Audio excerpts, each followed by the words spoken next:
आधुनिक वर्गीकरण के बारे में हम अध्ययन करेंगे। सबसे पहले आपको बता दें कि हम सभी प्राणी हैं। यहाँ पे जितने भी लोग बैठे हैं प्राणी हैं। सभी प्राणियों को दो उपजगत में बांटा गया है, यानी कि दो भागों में बांटा गया है। सबसे पहले अगर देखा जाए तो आती है प्रोटोजोआ और दूसरा भाग है मेटाजोआ। प्रोटोजोआ के अंतर्गत हम केवल एक कोशिकीय जीव का अध्ययन करते हैं। इसके अंतर्गत केवल एक कोशिकीय जीव जंतु आते हैं। दूसरा होता है मेटाजोआ। मेटाजोआ के अंतर्गत हम बहुकोशिकीय जीव का अध्ययन करते हैं, यानी कि इसके अंतर्गत बहुकोशिकीय जंतु आते हैं। इसके बाद आपको प्रोटोजोआ के बारे में बताएं तो इनकी कुछ विशेष लक्षण होती हैं। विशेष जो सामान्य कैरेक्टर्स होती हैं उनके बारे में बता दें तो इस संघ के जंतु एक कोशिका के बने होते हैं, मात्र एक कोशिका के बने होते हैं।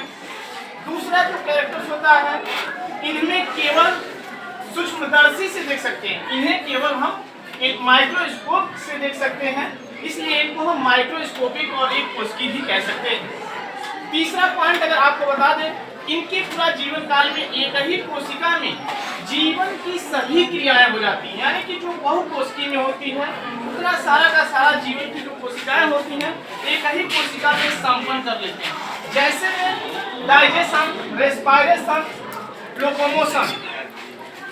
इनके अंतर्गत जो जीव जंतुओं को हम पढ़ते हैं उनके जो उदाहरण है अमीबा, पैरामीशियम और यूग्लिना। ये तीनों के तीनों एक कोशिकीय जीव के अंतर्गत आते हैं।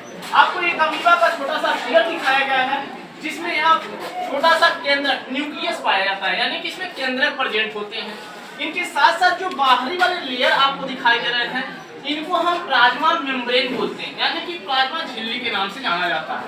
उसके बाद सबसे अंदर जो छोटे छोटे चिपचिपे पदार्थ होते हैं इनको हम कोशिका द्रव्य के नाम से जानते हैं। छोटी सी एक चीज और अगर आपको बताया जाए कि फाइलम प्रोटोजोआ के अंतर्गत हम इन सभी चीजों को पढ़ते हैं। सबसे पहले हम प्रोटोजोआ के ही बारे में पढ़ रहे हैं। प्रोटोज का मतलब होता है प्रथम। प्रोटोज का मतलब जो होता है अर्थ होता है शाब्दिक अर्थ होता है प्रथम, और जो का होता है जन्म, यानी कि इसमें जो प्रथम जन्म है वो आते हैं। प्रोटोजोआ शब्द का प्रयोग सबसे पहले जिस वैज्ञानिक ने किया था उसका नाम था गोल्डफस। गोल्डफस नामक वैज्ञानिक ने प्रोटोजोआ शब्द का प्रयोग किया था। प्रोटोजोआ शब्द का प्रयोग किया था। लुईन हॉक ने इसको 1673 ईस्वी में इस संघ के जंतुओं को माइक्रोस्कोप से देखा था, यानी प्रोटोजोआ संघ के जो जंतु थे उसको लुईन हॉक ने 1673 ईस्वी में सबसे पहले देखा था और गोल्डफस ने प्रोटोजोआ शब्द का सबसे पहले प्रयोग किया था।